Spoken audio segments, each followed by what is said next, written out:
3, 2, 1. Yeah, we ready right now. Got me feeling so free. Like a cool summer. Welcome to the Side Quest Hustle. I'm your host, Shad. On the podcast, we talk about anime, manga, movies, TVs, and more. This week, I have some special guests here with me, the crew from the Anime Degens podcast. I have Tyler and Nom. Can you guys introduce yourself, plug your podcast, give your socials, everything? I'm going to let Nom go first, and then I'll go second. So, how's it going, guys? I'm Nom. I'm a techie. I really like electronics and stuff like that. I've been getting into a lot more animes recently, including watching some of the older sacred ones that I unfortunately missed out on. But other than that, just a dude who really likes electronics and likes talking about anime. There you go. I guess it's my turn now. So I'm Tyler. I'm one of the hosts of Anime Degens podcast. As you can see, I kind of like anime. I like One Piece a lot. It's my number one anime. I really like slice of life and romances as well. It's one of my favorite genres. I don't know. I just like bullshitting about anime. It's basically my whole thing. And I guess to give you a little spiel about our little show, Nom and I. We actually have Dan as well, but he can't join us today. But we release 2 episodes a week. We do like a weekly rundown where we talk about 4 different shows that's airing for that seasonal anime. And One Piece is always included, obviously. And then our second show is just basically the bullshit hour. It's our DGen episode. And we just talk about anything. We could review a show, just talk about really any kind of anime topic. That's where we have fun at the most. So yeah, if you're interested in finding us, linktree.com/animedegens, and that's about it. I'm gonna keep it short and simple. So. Oh, cool. And our topic for this week, we're gonna cover Apothecary Diaries, which that recommendation for that anime came from Tyler. And so I thought, why not bring the guys on and we talk about the anime, do a deep dive into it since the recommendation came from the Anime Degens.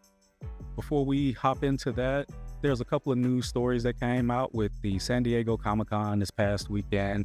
Big event, takes place every year. There's always a ton of news that comes out from it. And anime news is some of that news. We got a trailer for the new Gundam Requiem for Vengeance. It's coming out October, and it's a unique Gundam anime. It's going to use the Unreal Engine. There's going to be 6 episodes, I believe, and it's going to be a Netflix production. So that'll be interesting to see. I think Netflix has been sort of stepping their game up with their anime. They've been hit and miss in the past, but I'd say here more recently, they've been more hit than they have miss. We checked out the trailer before the show, and I think it's beautiful. It takes place during the 1-year war, sort of at the beginning of the Gundam saga. Most of the Gundam series take place a couple of 100 years after this time frame, after the Gundams have been introduced. I guess it's sort of insinuated that they were defeated, and they're all relics now until somebody finds them, somebody maybe finds the technology. And so this story tells the start of the Gundams. But what was you guys' take on the trailer and the information that we got so far? Well, I guess I'll go first this time since I let Nom go first last time. I don't know, when you say it's made by Unreal Engine, not many people know this, only a select few, but one of the reasons why I don't like mechs as much is because of Fortnite. Fortnite ruined mechs for me. And when we're adding Unreal Engine, which is basically Fortnite, right? It's the one, that's what they use and stuff. It gives me nightmares almost. But with all that being said, it actually looked pretty good. It looks like a video game. It's got a video game animation going on. It looks really clean. If I was a mech fan, I'd probably watch it. I would assume a lot of Gundam fans are going to be pretty excited to go see it. So So it's funny you say that because just reading here, it is a collaboration between Fortnite and Gundam. So I imagine at the time that this drops, there'll probably be Fortnite skins that are Gundams that drop. And, Oh God. yeah, there probably going to be some, I don't know, some update to Fortnite that maybe, I don't know, plays this campaign or something like that. So it was interesting you brought Fortnite up. What about you, Nam? What do you think about it? No, so I'm a really big mech guy. Recently I've been really dabbling into BattleTech, and one thing about that, which if you guys don't know, video game variant, Mech Warrior, but there's a lot of history to that game.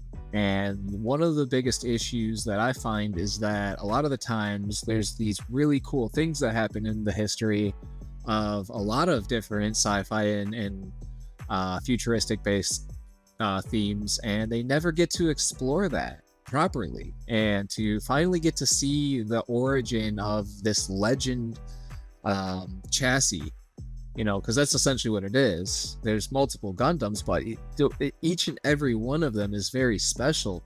What makes them special? Why are they so reputable? Why are they so respected and feared? This, I feel, is going to give us that opportunity to see it. And just watching how clean the animations were and everything, it's going to be fantastic. It is going to be beautifully animated. It is going to be super crisp. Honestly, I'm hyped. I'm not a really big fan of watching stuff on Netflix, only because I don't like having to pay for multiple subscriptions, but I will probably cave and, you know, get it for just this show. Honestly. Yeah, and I think that's something that they reference in the trailer as well. There's like, there are these new mechs, there are these frames that they can't touch with their weapons. They can't shoot, they can't scratch them. And in most of the Gundam anime, it takes place 300, 500, 800 years later, and the Gundam frames are still untouchable. So I think, yeah, seeing that origin, seeing who came up with that technology, and like, what was the basis behind it? Like, what did they use? Where did it come from? What was the inspiration of it? For me, has always been sort of a mystery, because we always see it from the back end where they reference Gundams that took place in the Calamity War, Gundams that took place in the 1 Year War. But this time, I actually get to see it from the start, the origin of Gundams. And so, yeah, it's something I think there is one anime that covers it, but I mean, I think it's really old and most people probably hadn't watched it. So yeah, I'm excited for it as well. I'm definitely going to tune in. The next one is Dragon Ball Daima.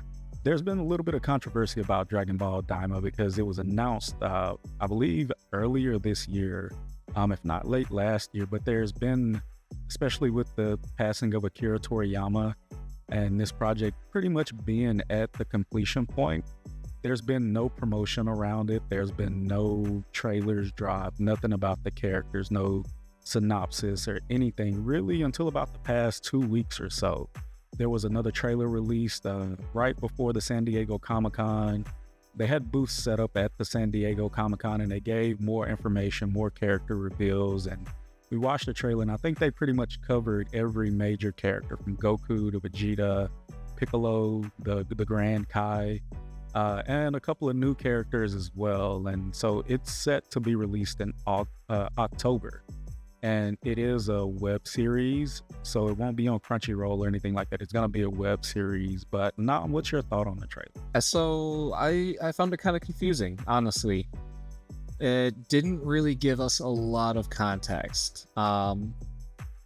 There was baby versions of all of our favorite characters, and then there was a cool dude with some silver hair, and he had a gun. Pew pew! But when has a gun ever worked against Goku and them? So, I mean, they really didn't set up too much of a threat. And from what I gathered too with the story and the time frame, it's very confusing on how they're going to try and fit this all in. Not saying that they couldn't. They're not treading waters like they are with Super, but you know, at the same time, come up with something that happens after Z. and don't do kid versions. We got that with GT. I know it wasn't official, but still, we got it with GT. And it was horrible with GT. I mean, I'm not gonna say it was straight horrible. It's not my favorite part of Dragon Ball. It's probably my least favorite if I were to rank them. My hopes are, since this one is a direct brainchild of Akira Toriyama, I'm hoping that it's a story done right. It's something that's interesting, like you stated. It's supposed to take place after the Buu saga, but before Dragon Ball Super. So it's a little step back in time from the stories that they've been telling. And the story is supposed to directly relate to the events in the Buu saga. According to some of the releases, I believe Deborah, the pink sort of demon-looking guy that Gohan fights, the one that spit on people and turned them into concrete. He was the king of the demon realm, and him dying in the Buu saga left a void in the demon realm. And this story is supposed to cover that. And so I'm with you. I wish they would move past the end of Z. It's like they're trying to, it's like how much stuff can go on during that small time frame, in my opinion. And yeah, I wish they would move forward instead of moving backwards. But maybe it'll be a fun story. I feel like with the kids and with turning the main characters into kids and everything, that it's a merch grab. Like they're going for money, they're going for toys. I feel like it's just a money grab. Hey Tyler, All I know is like, since they're gonna be kids again, right? I just got done watching Dragon Ball Original, so like I would hope that since we were getting to see like Kid Goku again and like all these kid versions of them, if they still have the same like innocence and like that sense of humor that we got with original Dragon Ball, because that's one of my favorite things about original Dragon Ball. All was the actual humor, and like the innocence of it all, like, you know, so maybe we'll get something like that, you know, or maybe they're like, you know, grown people in kid bodies. I don't know how this works, so but like the animation stuff, it was pretty good. What we did see of it, like the art style was like really Dragon Ball-y, so I think it'll be okay. It's just, will the story be okay? Like, is there going to be a lot of tournaments? Like, is it going to hold true to like the Dragon Ball style, you know, is what I'm wondering. So yeah, that's what I'm hoping too. I'm hoping it goes back to that, the original Dragon Ball feel of it's an adventure, not necessarily, you know, aiming it towards a tournament, but they're going on a quest, they're going on an adventure, and that's what made the original Dragon Ball. My favorite part of the series was that adventure, them meeting these people and not necessarily powering their way through everything, but actually having to figure it out. And so yeah, I guess we'll see with that. Those were just two bigger stories in anime that kind of came out of the San Diego Comic-Con. I know there were a few more trailers and things released, and might cover them a little, you know, maybe the next episode or something. But the whole reason I brought the guys here, you know, I was recommended Apothecary Diaries by Tyler. I watched it and I love the show. I think I mentioned in a previous episode, it's not the normal type of anime that I would normally watch.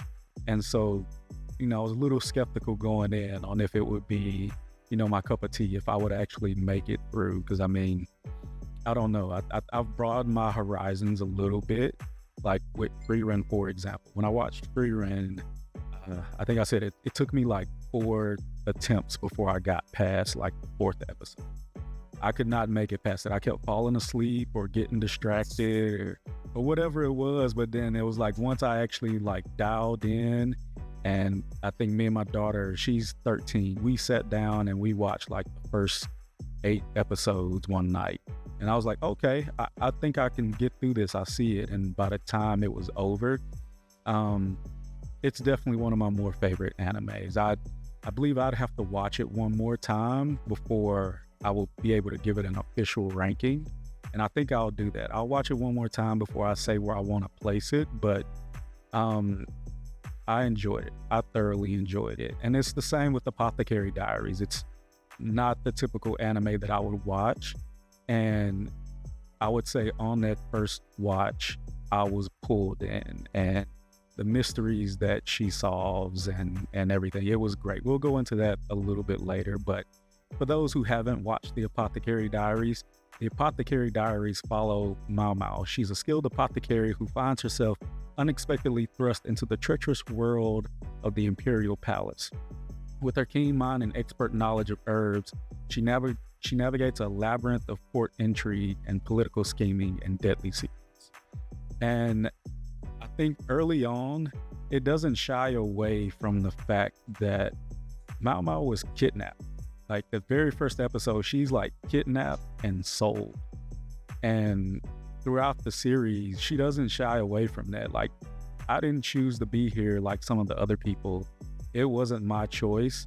I was kidnapped and I was sold. And it's kind of crazy that like even with knowing that, and nobody really bats an eye. Like everybody's like, okay, well, you're still a servant.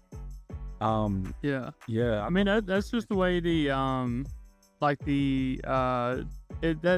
time period is set up. You know what I mean? Like stuff like that happens all the time, I feel like. Yeah, and I'm a history buff, so I researched and tried to find out like when and where this took place. According to what I found, that it was supposed to take place during Imperial China during the Tang Dynasty. And for the most part, it's historically accurate, like with the traditions and the customs and everything. I thought that was interesting. I always look that up, especially when it's like a period piece, a historical piece, and like, okay, how accurate is this, or when did this take place? And so I thought that was pretty cool to pick up on that. Oh, this is actually like real. This was kind of common back then. People getting kidnapped and pretty much sold into indentured servitude, because they weren't straight slaves. They were still being paid, and they still kind of had some autonomy. But yeah, that happened. I'm not sure. And does she have like a debt to pay off? So like all the money that she earns actually goes to the people who sold her. And like the debt that she has to pay off is not like the debt for that. It's just the debt for the brothel. Like the old lady says that she's in debt or whatever because she's was raised there, and and then we get into like the whole thing where she brought Lee Haku there as well, like free of charge, like a free visit or whatever. She's paying for that too. So that's where her debt comes in. But none of that money that she's actually getting paid is going to like her Luam and her adopted father, or the brothel. You know, it's all going to the people who sold her. Okay. What were your initial thoughts on the anime? And I guess I could ask, were either of you manga readers before the anime came out? So there's only one manga that I have actually read. Nothing against the medium. It's just I'm a much more visual based person, so you know, I'm always playing games, I'm always watching shows, watching movies, stuff like that. But I went into it with kind of lower expectations, not for any reason other than it was recommended to me, right? Much like you, Shad, how you recommended it from Tyler, I was recommended it from a coworker because I was watching Dr. Stone. I really liked the science and how that whole thing plays out. And going into this, he was like, it's not that sciencey and stuff like that, but it's a really intriguing story. And I would have to agree, you know, playing into the time period, that was the first thing that drew me in. The second thing was just how simple they did make a lot of the intrigue and stuff like that. It was very, very captivating. It really drew you in right away with some of these mysteries and stuff like that. But it also found the perfect balance to keep you going without like losing you along the way. And so I was blown away personally, because I had, you know, I wouldn't say low expectations. I didn't really have high expectations for it though, and it really shocked me. Yeah. So I gotta ask before we, I guess, go on, what is the manga that you have read? It is the goat piece. I have, so it was right around when Gear 5 was coming out, and I was trolling around on the interwebs, and I caught a little sniffling that it was about to be revealed. And so instead of spoiling it, I decided to take where I was in the actual anime and then just catch up from there. And I have literally been current ever since. I do not miss a week.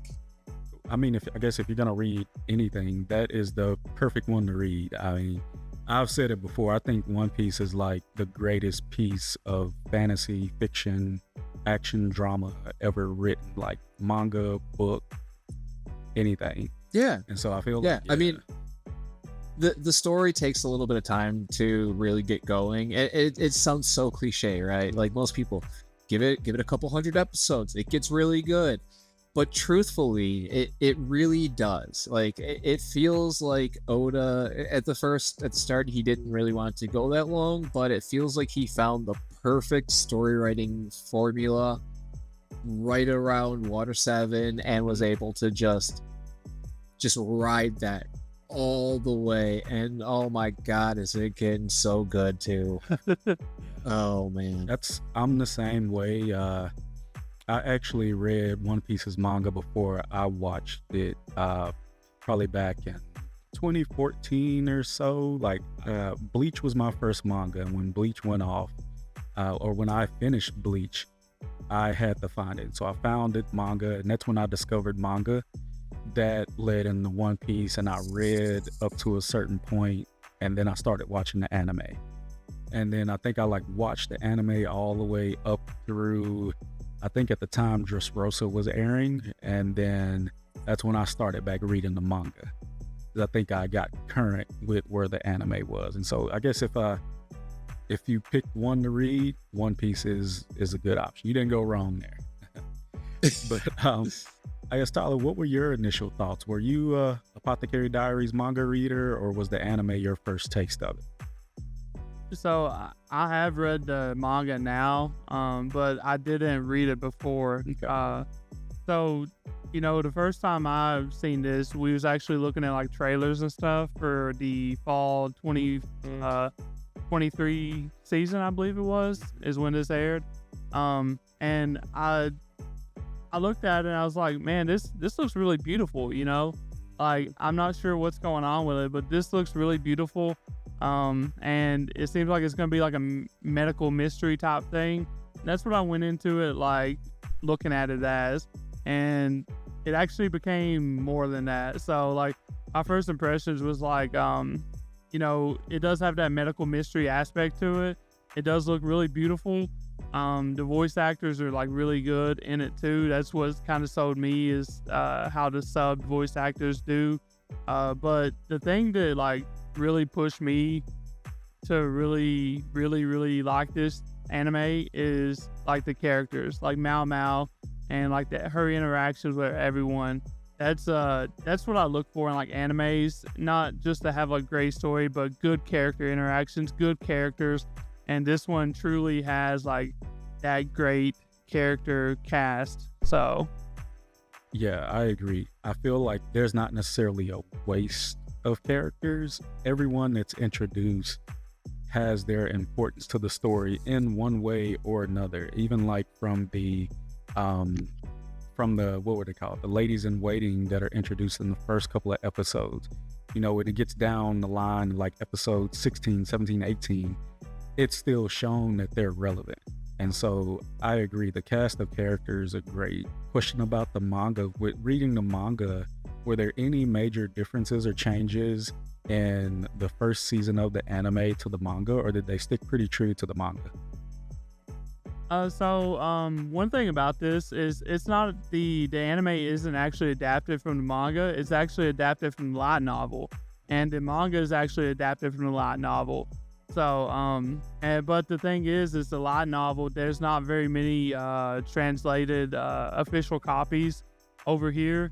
and there is like more translated official copies of the manga right now. I think there's like 10 or 11 Apothecary, or 12, maybe 13 mangas or whatever, but there's only like two I think light novel hard copies. The rest of them's like Kindle and Nook or ebooks or whatever. I think you can get like up to 6 or 7 in the light novel. But as far as that goes, like, I didn't see any like major differences. There might have been like a couple differences here and there, but I'm interested to see how the light novel plays out. Like if they changed anything, kept anything out from the light novel, you know, since that is the true source material. So I agree. Speaking of the characters, like there's a bunch of characters that are introduced that all play their part in the story. Who is your favorite character from the story?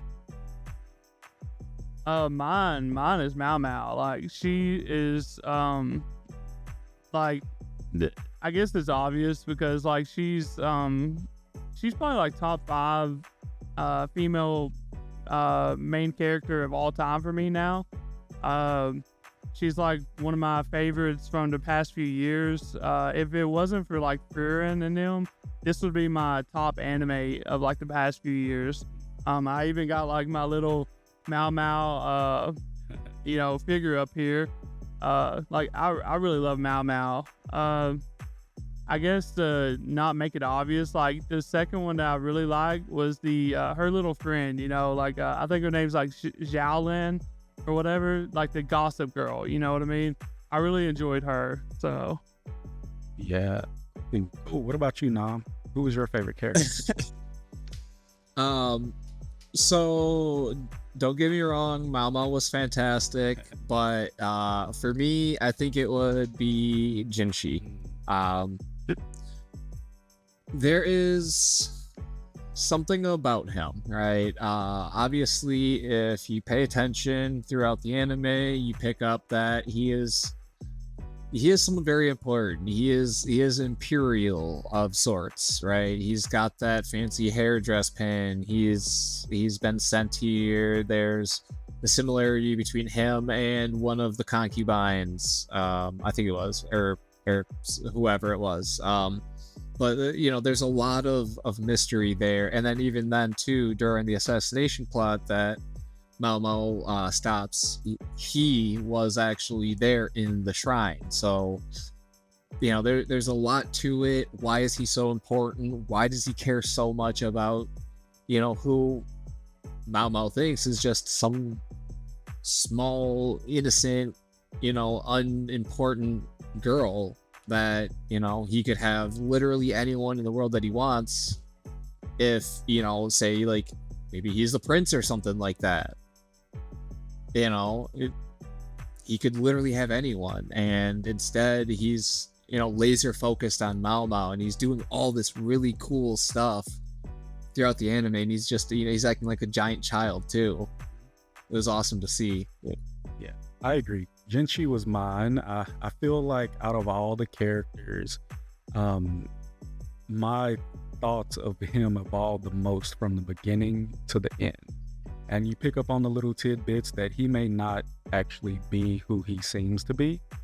And, it goes from, almost kind of like a sort of a prickish character in the beginning. You think that, oh, he's a guy. You think he's a eunuch, but I think we find out that he's not a eunuch, but everybody's gushing over him, and you kind of think that he's just gonna be like some silly character that comes in, flirts with Mao Mao, maybe makes things a little difficult, gets in her way, and you come to find out that he actually is one of her biggest assets as the story progresses. And in the end, in ritual area where she saves him, you kind of figure that, yeah, he's important. Like this ritual was around him, but I don't think it's actually said who exactly he is. It's insinuated who he is, but I don't think it's ever actually said exactly who he is. So do we want to talk about that? Like who do y'all think he actually is?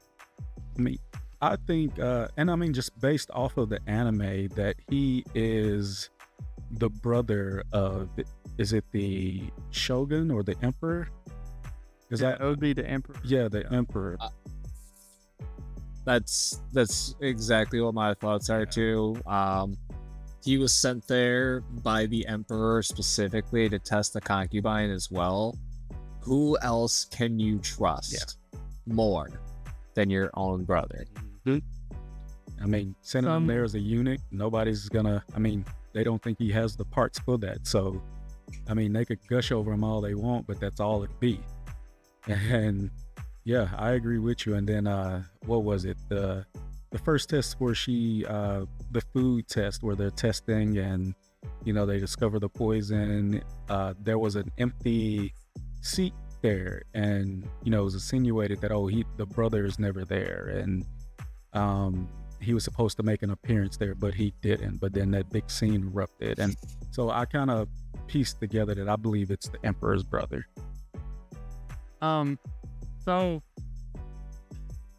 officially or whatever, he kind of is the Emperor's, I think that he was the Emperor's brother, right? But he's actually the prince, is what I think. The reason being is that, so I don't know, if y'all remember or not, but there was 2 babies born, right?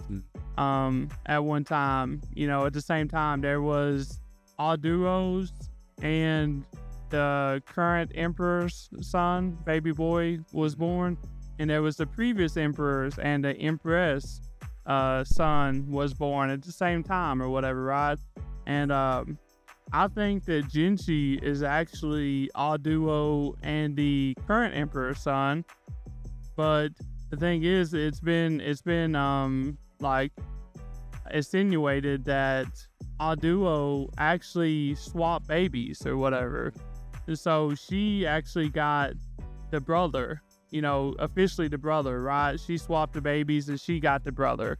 And we later find out that kid died because he was fed honey by, her lady in waiting, right? And so that still makes Jinshi be alive. He's just being taken care of by the actual emperor and the empress now, but he's not their kid, but he's being taken care of by them. So he would actually be the prince now instead of the brother, but they call him I wouldn't say they call him the brother, but he grew up as the brother and not the prince since they got swapped or whatever. So which of course that's all theories, but it is kind of insinuated that they did get swapped. Alduo even says it, that she wanted her baby to have to come first or whatever, so she wanted to swap them. And I just don't know if they ever got swapped back. I don't think they did, because we even get a little side-by-side comparison of Alduo and Jinshi, and Mao Mao looking at it, and she's like, man, they look exactly the same, And I think that's just showing us that, hey, that's actually Alduo's son, which would make him the heir, the prince to the kingdom or whatever, after the current emperor dies or whatever. So it's pretty interesting. Cool.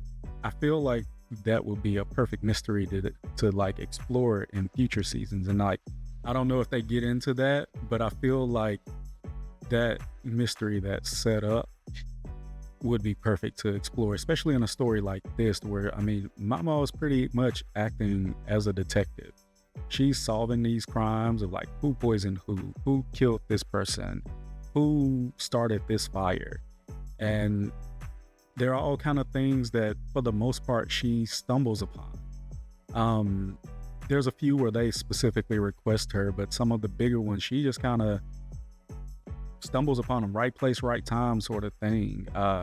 And mystery plays a big part in this story. Were any of the mysteries, were you able to guess any of the culprits just sort of right out, or did you have to let it play out and it ended up being someone that you didn't necessarily think committed the crime.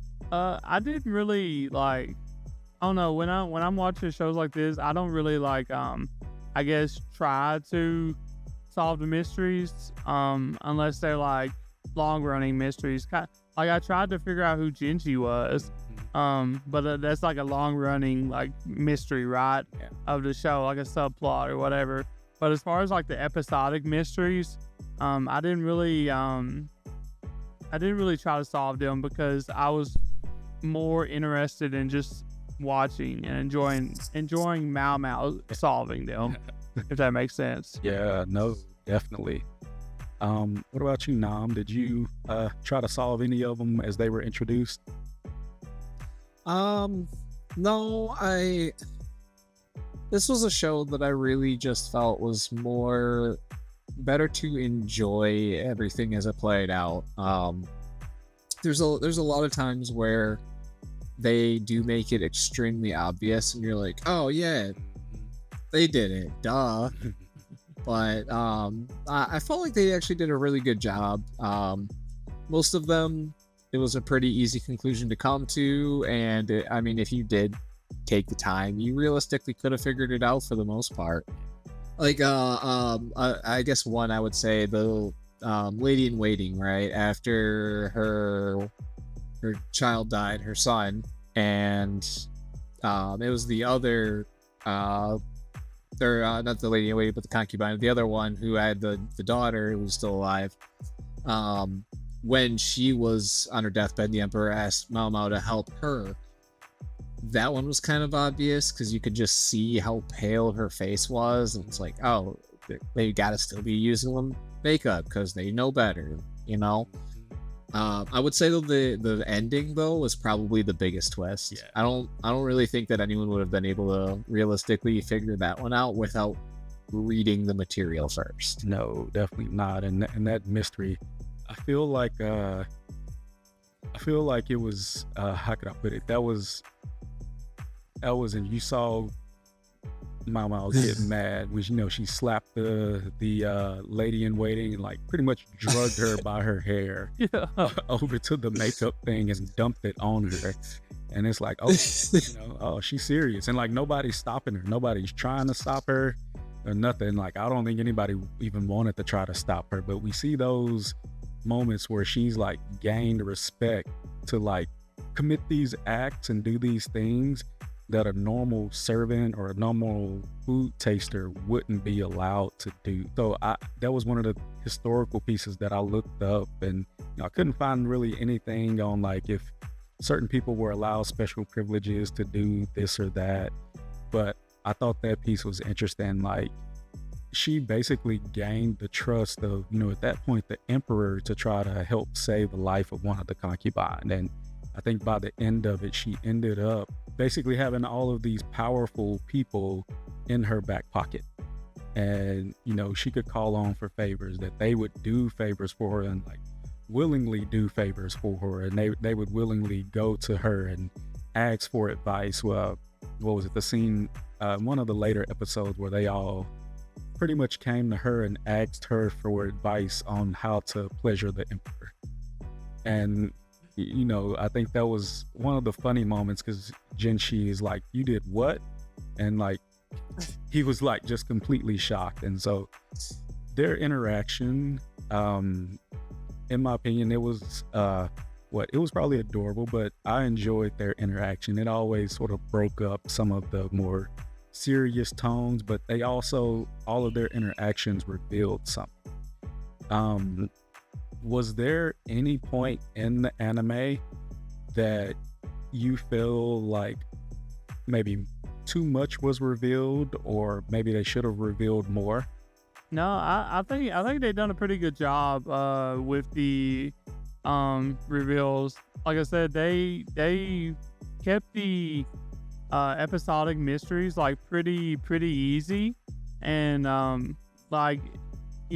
Mao has this thing about like she talks out loud or talks in her head, right? And about all her deductions about what she's finding out in her investigations. And I feel like you can you can follow along to figure it out. And even like when everything got linked together or whatever by, I think her name is Surei, trying to kill Jinshi or whatever.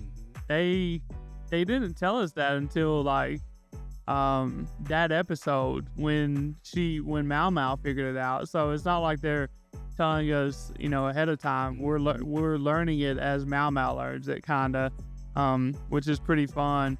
I feel like they don't really give us information too far ahead, but they do drop information pieces here and there throughout the whole show. But then Mao Mao always comes back to it if it's needed again. So I think they're doing a lot of foreshadowing and stuff. You just gotta be able to remember it and pick it up, And sometimes the anime goes really fast. I noticed like when I was reading the manga that I was actually picking up on these little small details again, because it was just I had time to look at it, time to read it. When the anime, it can go by pretty fast, So. Yeah, no, I would say that I think that they found the perfect balance just between too much and not enough, because you were always paying attention, and kind of like what Tyler was saying too with the foreshadowing. They never let anything just be what it is, right? There's always something more to it, and to have them bring back every little mystery that she solved that was a coincidence, right? The poisoning, that's one thing, that's not a coincidence, that's someone's ignorance and stupidity. But the poisonings, the fires, all of those things, they add up to something much more. And the fact that they're able to bring those up and it still be relatively fresh in your mind, it's a real credit to just how well the pacing, the story, the overall flow of the actual show is. I think that the direction is extremely good in this. Like they knew how to direct this very well. So I agree on the pacing. It was perfect pacing. There was no part that felt like it dragged. There was no part of the story that felt like it was rushed. And like you said, you were able to clearly recall mysteries and the details that I feel like in other shows it drags out. But that's one of the aspects of the story that I love, is when they bring back things from earlier on, little Easter eggs that they dropped, or this mystery, or how she was going through and finding different plants that like wouldn't normally be there and things of that nature. Just, it's the little things that tie in and make the story great, that like they didn't just write a story, they made sure to pay attention to every detail, so in the end it would all wrap around and all play a part in the climax for this arc of the story. When it gets toward the end and story arc with her father, that was one that really kind of, when I say once it concluded,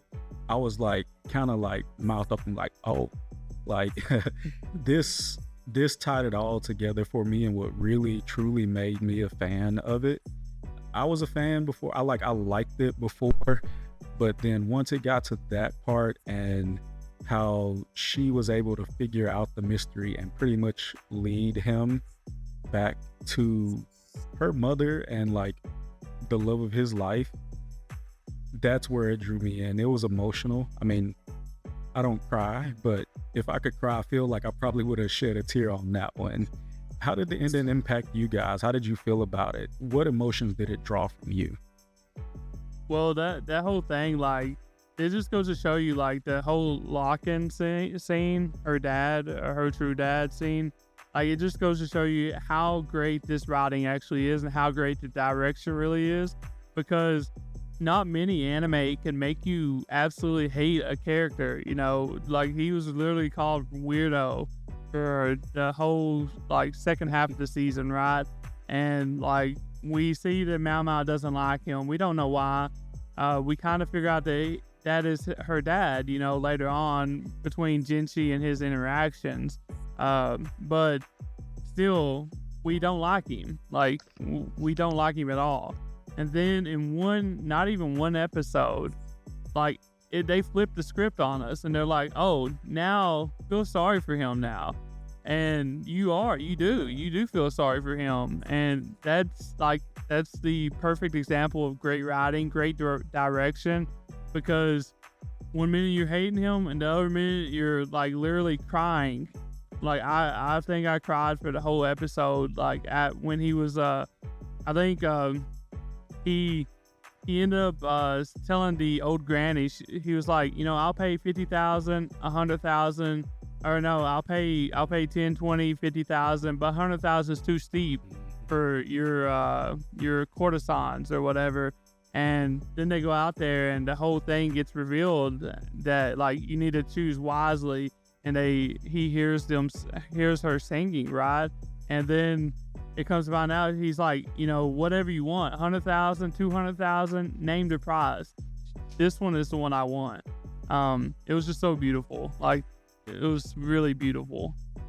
I was gonna say, yeah. So, second time watching this here, right? Because I watched it either earlier this year or last year, and when I found out that this was happening, I was actually excited to rewatch it. Like, it was that good of a show.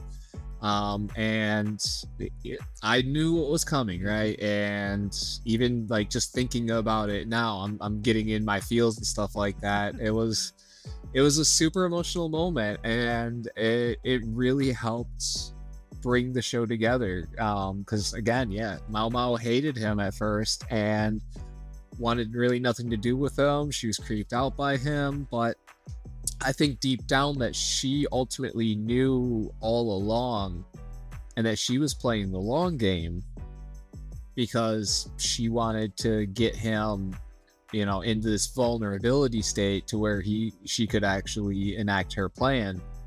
And it was just so well done. The whole yeah, you really hate the guy, and now all of a sudden, like, you're crying for him, you're rooting for him. It was a very touching reunion, and it helped close a chapter within the story, which is great because now you don't have this loose end. But it was also really sad too, because just how long she had to wait, and hearing the courtesan story and everything that she went through. And it was, I mean, at the end of the day, it's a story that, love ultimately triumphs over everything. And if it is true, then no matter what happens, and no matter how long you have, it's worth it. And, they portrayed that so well that, like, even the second time, I wasn't ready for it. And I got my wife to actually start watching this show. So the third time is not going to be any easier. And I already know it. But, that's a testament. I can rewatch something, not have any feelings for it the second time, and I get goosebumps even thinking about the scene, because it was just so good. Yeah, I agree. It's one I want to try to get my wife to watch it for that reason. I feel like this is the type of show that she will like. But you're right, that scene was beautiful. The execution of this aspect of the story was perfect, and I'm with you. I feel like this was one of Mao Mao's goals, because I feel like she wasn't as upset as someone who, you've just been sold into pretty much indentured servitude, but she wasn't overly upset about it. And so I think when that happened, and I mean, I don't know, like, did she plan, to get kidnapped? Did she kind of set all this up as a long game to reunite her mother and father? I mean, she knew how dangerous it was. She knew people were kidnapped all the time. And I mean, apparently she knew who her father was. She knew Locken was her father. And so was that her plan? Get kidnapped, get sold to the palace, work as a servant to end up being able to be put in a position to reunite them? I mean, I know it may be like a crazy theory, but I mean, she kind of big brained her way through just about everything. And so I wouldn't be surprised if that was the case. Yeah. I don't think that she did like purposely do it, because when she first went in, she was like she was saying, I only got a year, I think she said, before my contract is up, and she just wanted to like stay low and all that stuff. But curiosity, as they say, kills the cat, basically. That's what got the better of her. Like, she was so curious about just things that happen, and when you start sticking your nose in where it don't belong, and you're actually like smarter than the average person or whatever in those areas, like, you're eventually gonna get drawn in, especially when you got medicinal experience. But yeah, like as far as the whole like kidnapping thing though, it's funny that the only reason why she got kidnapped is because her like little makeup dots was coming off. That was a really fun touch. So yeah, and that was one aspect of the story that I found interesting, that when she put those dots on, basically to, I guess, quote unquote, try to make herself look ugly so people wouldn't kidnap her, and I guess it worked to an extent. But then when she removed them, how like everybody was shocked. Like, everybody was like, who is this? Like, who is she? Like, even Jinshi didn't recognize her. And so I felt like that was very interesting. And the fact that kidnapping back then was so prevalent that people would go to extents to like try to hide their true beauty or whatever, so they wouldn't be kidnapped and sold to a pleasure house or sold into, servitude. Thinking about season 2, and I don't know, I feel like Mao Mao will find out who Jinshi is, and I mean, I feel like she may have an idea of who he is, but how do you feel like his role will impact the story going forward? I definitely do think she kind of knows who she is. She's already made several like deductions about like him and Aduo looks the same. She's on to him, but she basically has stopped herself from like looking into it too deep, because she's like, if I keep on going, looking into this, I'm gonna find out something that I wish I had known, and then that's gonna get me in more trouble. And she knows that, so I think that's what's holding her up. I think she's gonna find out though in the second season, because they're getting closer, and Jinshi obviously loves Mao Mao, right? Like, he obviously loves her. You can see it. She's the only one that doesn't treat him like he's a like beautiful, like knockout gorgeous, all that stuff. She's indifferent towards him.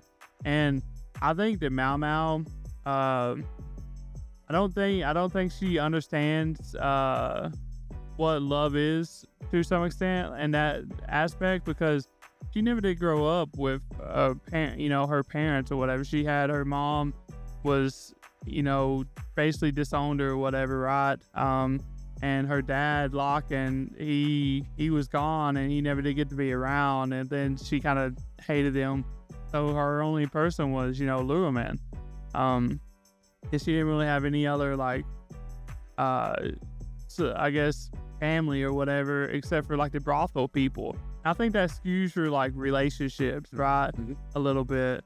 But one thing I want to say, though, is that I think that her actions shows that she does have feelings for Jinshi, just because of, like, the altar scene, right? Yeah. Because she makes it a point to not act on conjectures, right? Like, not to act on just what her theories are. And the fact that she figured this stuff out about the concrete pillar or whatever collapsing, she figured that out, and she had noticed that Jinshi was like cleansing himself, like with vegetarian diet, incenses, and stuff like that. So obviously he was gonna go to like a ceremony or whatever, right? And then she found out that there was actually a ceremony happening today, which lined up with the fact that Jinshi was preparing for a ceremony. And so she acted on those conjectures, which is against her way of life, you know? And so the fact that she went against her way of life just shows that, you know, there is feelings for Jinshi in a way, because she knew Jinshi was possibly there, you know? Her way of showing that she cares for him in like only a way that she could, because I feel like nobody else would have figured that out. And the fact that like she saved his life, I feel like for him, he's probably like, I'm gonna marry this girl. Like, I'm gonna find a way. We're gonna run off. We're gonna get married. Like, he's probably like all in love, is how I feel like that ended. Like, especially after she saved his life, and in a way that only she could, because I feel like nobody else would have figured out that, you know, they manufactured this piece in this particular way to be put up and fall apart, and it was only something that she could do. Nobody else would have been able to do that. And so, yeah, and I think he knows that as well, that nobody else, like, if it wasn't for her, he would most likely be dead. Oh, he'd be dead. He'd be like smashed like a, you know, bug. Yeah. But I hope that personally they don't reveal Jinshi's actual origins in season 2. I like the fact that it's that mystery, and I hope that like maybe they just kind of play off of, oh, I wonder who he could be type thing. But I definitely want to see more of just Mao developing, I guess, more acclimated to that kind of society while still not conforming, right? Because she did a really good job of that. She fell in line. She was able to keep her cool. She thought things through before acting. But she still stuck out quite a bit, and just to see her kind of blend in a little bit more while still having that uniqueness to her, that originality that really helped her stand out in the first place, I think would be really cool, because then the kind of relationships that we would be seeing her have are going to be a lot more varying. They're going to be a lot more dynamic, right? It's not just going to be her going to Gossip Girl and being like, oh, today's gossip. You know, treating her like she's the lady with the newspapers and stuff like that. But, you know, also seeing her maybe start to confront her feelings for Jinshi, because like, there's no way that she doesn't feel something towards him, especially given just how those two are and stuff like that. Like, she doesn't realize it, but I think that, like, yeah, she is flirting with him, and she does, you know, she does want to keep him around despite how much she claims that she's got the ick from him. Yeah, I agree. I feel like it's intentional. Like, I feel like her flirting with him, it's very intentional in a way that like nobody would understand but her and him. Like, yeah, they understand that, oh, this is her flirting. This is her, you know, doing this action to get this response from him. Yeah, I feel like it's very intentional. I don't know. I feel like with how they've told the story so far, their relationship developing further in season 2 I feel like they will do it in a very tasteful and masterful way that that ties well into the story but doesn't distract from the story. yeah, I think so too, because so far they've done a great job with their relationship. You know, not like there hasn't even been like much fan service. The only like fan service I think we got was like Jinshi with half of his shirt off or whatever. You get to see like his chest and back muscles or whatever. Been like Lee Haku, right? Like it's been like some fun fan service. So I'm glad they're keeping it like more of a I'm not sure if this is like a signing, but it feels like a signing, you know, because it's handling things much more maturely. So, and I like to see that. what was your favorite scene or moment or episode from the show? I think I got a couple. Like, I can't really choose. Like, the whole like saving Jinshi scene, right? She saves him, and then she realizes that it's Jinshi, which she kind of already had a hunch that it was Jinshi there. That's why she did that. But him carrying her, like him picking her up and carrying her through to the medical, like to his house or whatever, right? Like that's a pretty big statement, because like he's in this like official garb, right? Like he's in like a ceremonial garb, and everybody knows that he's a high up person. And like for him to be like carrying a lowly servant girl, like that's a pretty big statement to make. That I think that really shows like where he stands on her. And like I think it's kind of tied with the whole lock-in scene, and I think I'll throw in like the dance scene too at the end when she's like dancing on a rooftop or whatever, or the wall, or on top of the wall, to celebrate her mother being bought out, right? Like those three moments, like I cried, for a lot of those three moments, because it was just so beautiful in their own ways.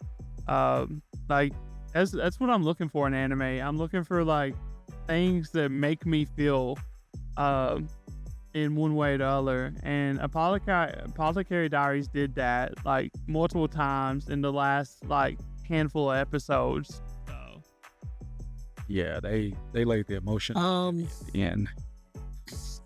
Yeah. Yeah, they did. For me, it'd probably be episode 1 through episode 24. That whole scene between those two sections right there.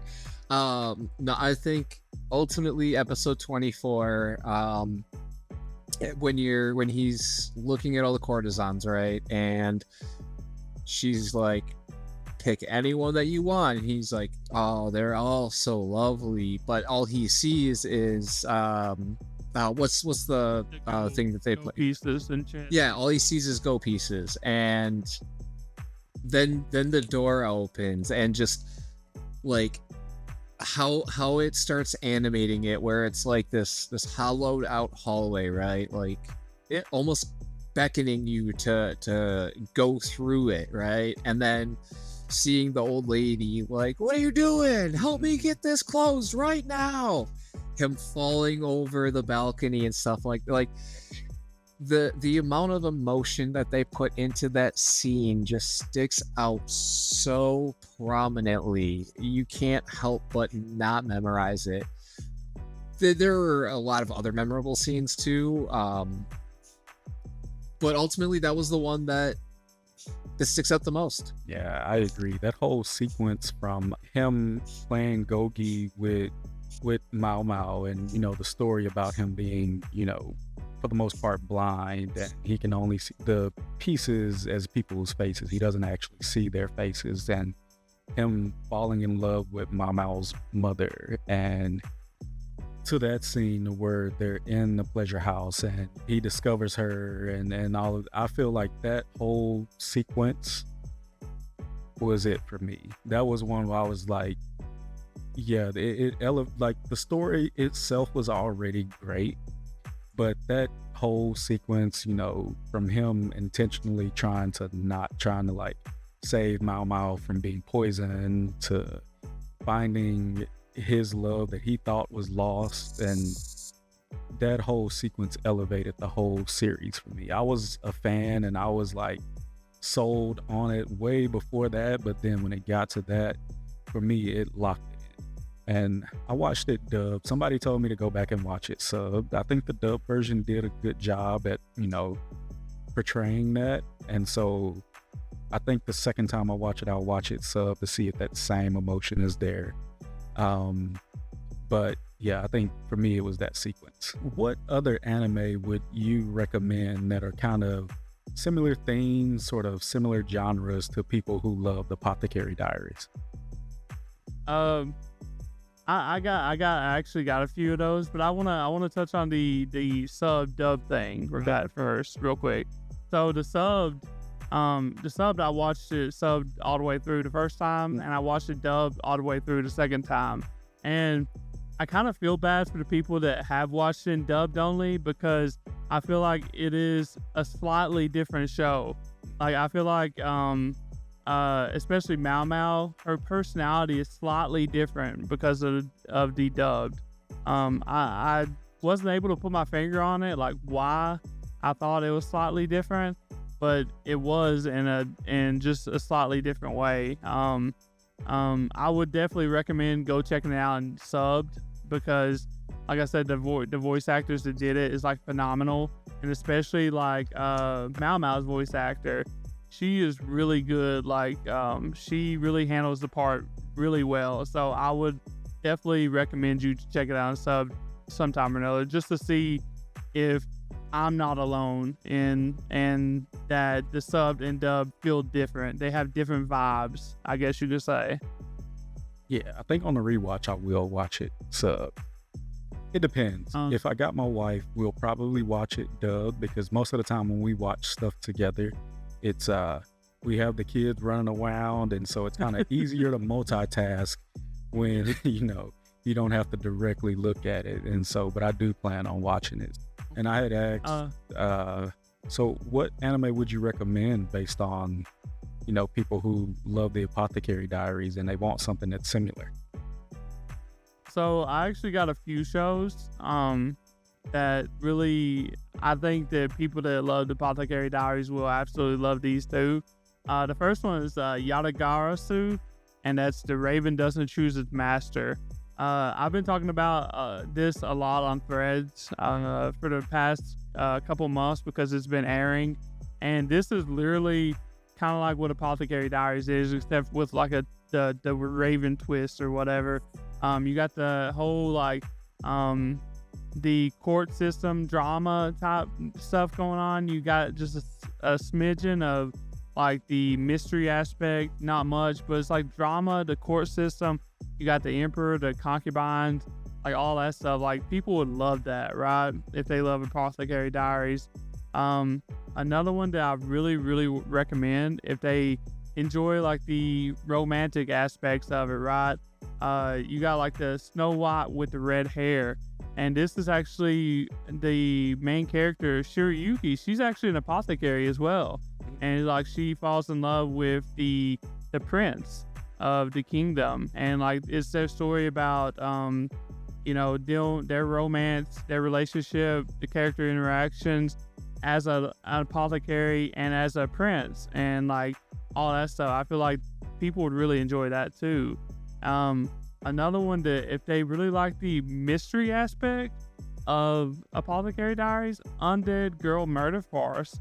That's actually a really good one for the mystery aspect, because that's basically what it does. It basically has these episodic mysteries or whatever, like these investigations, and you basically have the main character or whatever, like talking out loud, doing deductions, doing investigations, doing interrogations, all that stuff, to try to figure out who killed this person, how did they die or whatever. And I feel like that if you enjoy like the mystery aspect, you would really love this show. So cool. I don't really have many recommendations as far as like what to watch if you do like it. I mean, I wouldn't say that I'm quite that attuned to what really stands out. Again, if I would say the biggest things would be like character interactions, right? So I guess for something like that, one of the more recent ones would be like Spice and Wolf, the remake. You can even watch the original. From what I understand, it's very, very similar. But at the same time, the engagements between all the characters in Spice and Wolf is fantastic. There's a lot of explaining how they get to their solutions and stuff like that too, so it helps you kind of stay along and engaged and whatnot. And they constantly reference things a bit, not too much though, so it's not like it's overwhelming, but a nice refresher every now and again, just so that way you're not getting lost in anything. If you do like the more sciencey aspect and you would like something that is a little bit more science, I would definitely say Dr. Stone. I know a lot of people are very critical about it. Something about the teeth. Why are you focusing on the teeth? What is wrong with you guys? There's more to a show than teeth. Does people really have issues with the teeth in Dr. Stone? I've literally heard like 4 people complain, I can't watch it because of the teeth. Okay. That's a new one. I bet they really didn't like Ninja Kamui then. But no, Dr. Stone is great though, because it does take things, it's a futuristic setting, post-apocalyptic, but it takes science and it breaks it down into a primitive way, right? So they're trying to do things in basically what is a new Stone Age. So to come up with all of this crazy technology and have it work, just knowing how things work, like they build engines, they built a car. They built a freaking car. So, you know, it is really interesting, and they do a pretty good job of making sure that, again, you're not feeling too dumbed down, right? They're not dropping the intelligence of it. They're still using some of the scientific names, but they'll tell you what the actual name is too, so you can follow along. And then, of course, always recommend One Piece.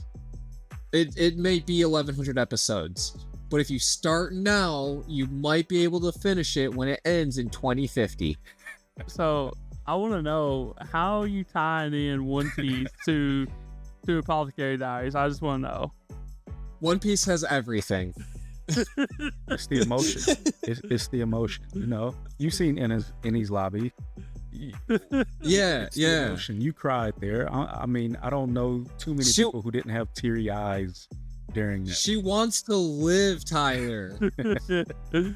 Okay, I understand that. No, I guess though, as far as that goes, a lot of it too though is just the character interactions in One Piece are fantastic, and then just the overall adventure and stuff like that. Apothecary Diaries, it was an adventure the entire way. You're learning all these new things, you're getting to understand how things worked in that time era and stuff like that. So you're going on an adventure. What is One Piece if not but an adventure? Yeah, it is. It's the greatest adventure. I agree. I will shill One Piece all day long. Okay, don't even give me the opportunity to, because it will never end. It's mentioning One Piece. You know, the remake that Netflix doing. I saw a thing. It's unconfirmed, so I don't know if it's true or not. But they're saying they're gonna really streamline this remake, and like up to the point of where it is now, that they're gonna make it around 250 to 300 episodes. So I think I know what you're talking about, and that was just a fan theory, because I done a really deep dive into it, trying to figure out if that was true or not. And I do think it's gonna be like kind of like a Dragon Ball Kai, right? It's gonna be something like that. I think with the pacing is gonna be better and like more streamlined, like you said. But I don't think it's gonna be that streamlined. I think it's still gonna like, you know, have all the moments that got us to, you know, Egghead, because like that's One Piece, right? Like you can't cut out like all the small interactions.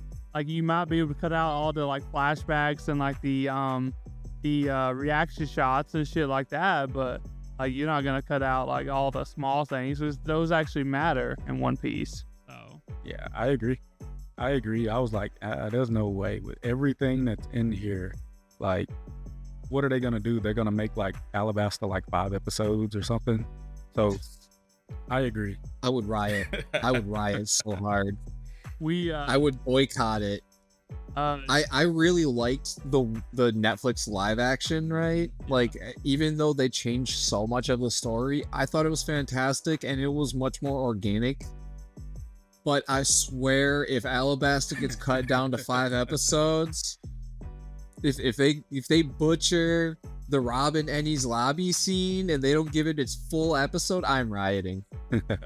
No, I agree. I mean, I love the live action too, and I feel like they paced it perfectly for what it was. Like, to tell the story in that form, I mean, they weren't going to be able to keep everything, and we knew that they were going to have to cut some things down. Some things would have to be left out, and I feel like they had the edit that they chose, the direction that they took with it was great. I trust that going forward, it will stay that way. And I have no doubt with season 2 that they'll make something that will make it Netflix #1 show again for next year. So yeah, I love it.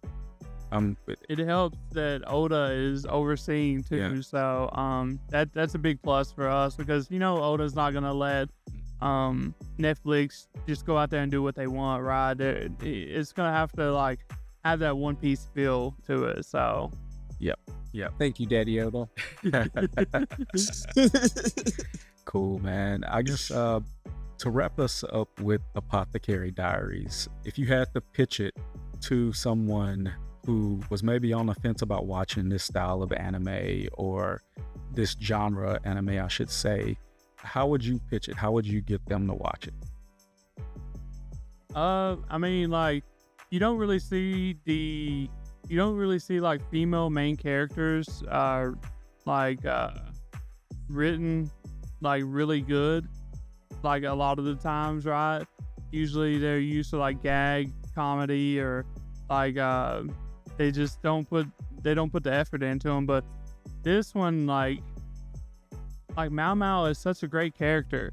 Like, she's smart, she knows where she stands, like she has her like core like mottos and stuff like that. And like, if you want something that has like that mystery aspect to it, keeping you entertained throughout the whole thing, and you want that prominent female character that's actually good, and then you have like a bunch of other characters around her that are actually good too, and like, that's what this show is. Like, you will stay entertained the whole time, whether you're looking for drama, whether you're looking for romance, whether you're looking for mystery, and whether you're looking for humor, because like Mao Mao has like a lot of humor, like comedy moments with the animation styles that they choose, because essentially like Mao Mao means cat in Chinese, right? Like, that's basically what her name means. Mao means cat in Chinese.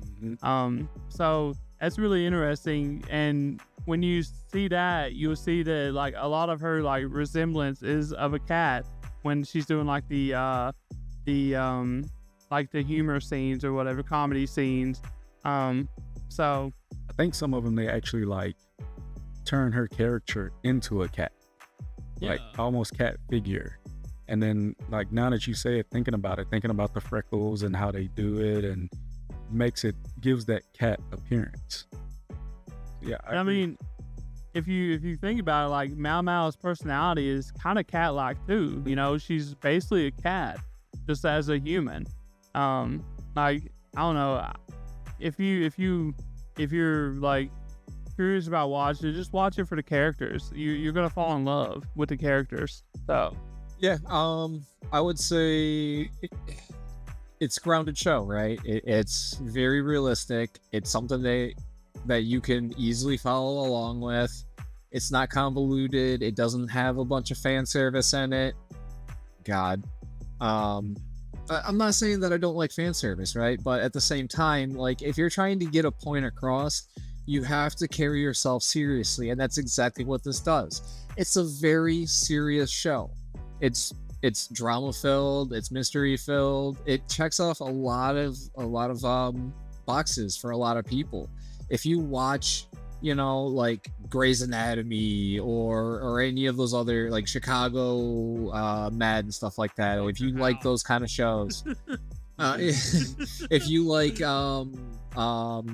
some mystery based stuff too, and like murder mysteries and whatnot, like, this is the kind of show that excels at it. And again, it's a grounded take. It's not super high fantasy. There's no magic. There's no alternate timeline. It's Earth in the past. these are how these people actually lived, and you know, it's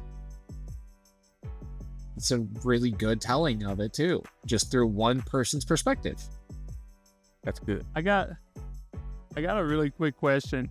Would y'all consider Mao Mao's cat versions, like when she does like all her cat reaction shots and stuff like that? Would y'all consider that fan service or not in this show?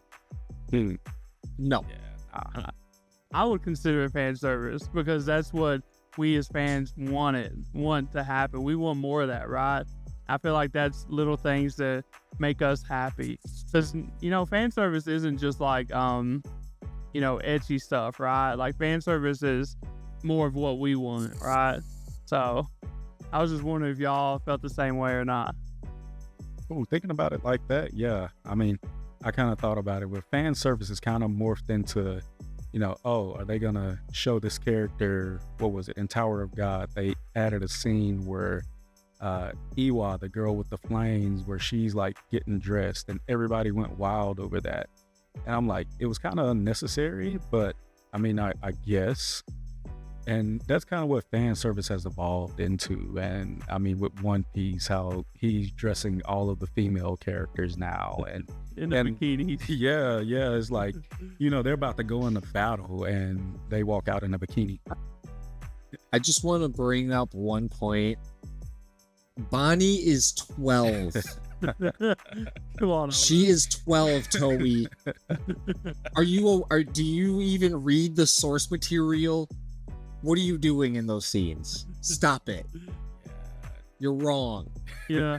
I do think that like a lot of people just automatically assume fan service is actually like those kind of shots, right? The risque, etchy kind of stuff or whatever. But fan service ain't just limited to that. Fan service is like anything that they put in there for us fans. And I feel like for Apothecary Diaries, with its like different viewer base, right? I feel like that is counted as fan service because someone like me who really enjoys Apothecary Diaries like loves to see Mao Mao in her like cat form, like, you know, or like the happy cat forms and stuff like that. So I feel like that stuff isn't necessary, but I feel like that it's in a way fan service because they're giving us what like we want, like what I want. So it's a cute thing that could be turned into a toy. Yeah. It's an interesting take. I like it. Well, I guess to close us out, can you guys plug your socials and show again? Oh yeah. So we are the Anime Degens podcast, and like I said, we do 2 episodes a week. One on Tuesday, one on Thursday. The weekly rundown is just us talking about 4 seasonal shows. We switch them every season. So right now we're doing Tower of God season 2. We're doing My Dear Friend Nakaton, and we're doing Suicide Squad Isekai, and we always do One Piece. We talk about those every week, the newest episodes of those. Also, we do the Degen/bullshit hour, we call it, where we just literally talk about anything and everything. Actually, Shad's going to be on the Degen episode sometime, you know, in the next couple weeks. So y'all stay tuned for that. We got some fun things planned for that. So, but linktree.com/animedegens. You can find us on mostly any social media, Anime Degens. You Google us, you know, whatever you want to do. So, yeah, plug the Discord as well. You guys have an active Discord.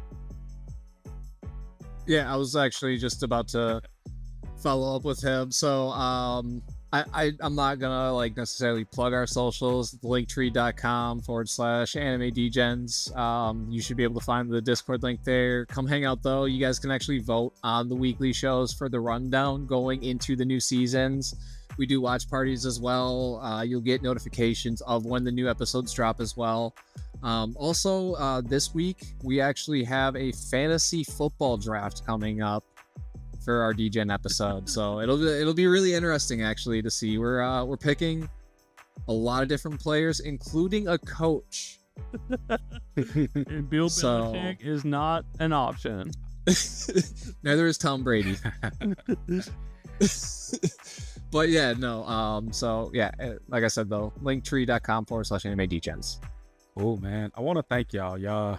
The Anime Degens podcast was one of the first ones that I came across when I decided I wanted to start a podcast, started getting active on social media and everything. And, you know, as I reached around and, you know, we're asking questions to different people about different things, and Tyler was there to answer questions. I think Dan, or maybe that was Bass, that, you know, was answering questions as well. But everybody was so welcoming. Everybody was willing to help. And I mean, even with coming on the show, like, it wasn't any convincing that was needed. It was like, yeah, oh, come on, you're going to talk about Apothecary Diaries? Cool. And, you know, even being flexible, we had to reschedule just, you know, due to some vacation things. But I appreciate you guys coming on. It's been fun. We'll definitely have to do it again. Maybe I'll pick one of the other recommendations, or maybe I can recommend a show to you guys if there's one that you hadn't watched, and we can come on, talk about it, break it down. Maybe if I could get one of you guys to read Tower of God and we break that down by arc. That's, like I said, that's one of my favorite. I got some stuff planned for it coming soon. But again, this is Shad from the Side Quest Hustle. Thank y'all for joining me. You can find us at the Side Quest Hustle on all social medias and streaming platforms. We have a Discord as well. All the links will be down below in the description, and we will catch you guys next week. Thank you. Peace.